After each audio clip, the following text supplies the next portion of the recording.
ইনশাআল্লাহ ওয়াইন্না ইনশাআল্লাহ, আমি অস্বীকার করি না যে ফিলিস্তিন বিজয় হবে ইনশাআল্লাহ, সত্য বিজয় হবে ইনশাআল্লাহ। আমার মতো গরু ছাগলে করবে না, আমার মতো বেনামাজি সম্প্রদায় করবে না ওটাকে, আমার মতো সুদখোর ঘুষখোর বাটপার যে কোরআন পর্যন্ত পড়তে জানে না, আল্লাহ নবীর ছেলে সন্তান কয়জন সেটা জানে না, আমার মতো গরু ছাগলটাকে স্বাধীন করবে না।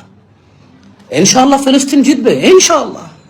যারা মৃত্যুবরণ করতেছে ইসলামের উপরে থেকে, ওখানে জুলমের শিকার হচ্ছে, ইনশাআল্লাহ আল্লাহ তাদেরকে শহীদ মর্যাদা দান করুন, আমি দোয়া করি। আমি তো জানি না কে শহীদ, কাউকে শহীদ বলে তো আমি আখ্যা করতে পারি না, তবে আমি কামনা রাখি আমি কোরআন ও সুন্নাহ থেকে যে সামান্যটুকু বুঝ পেয়েছি, আমি এর জন্য দোয়া করতে পারি রেফারেন্স দিয়ে, ইয়া আল্লাহ তুমি তাদেরকে শহীদ হিসেবে মর্যাদা দাও, ইয়া আল্লাহ তুমি তাদের যারা পৃথিবীর থেকে চলে গেছে নির্মম ভাবে আর যাদেরকে রেখে গিয়েছে তুমি তাদের আশ্রয় হও ইয়া আল্লাহ।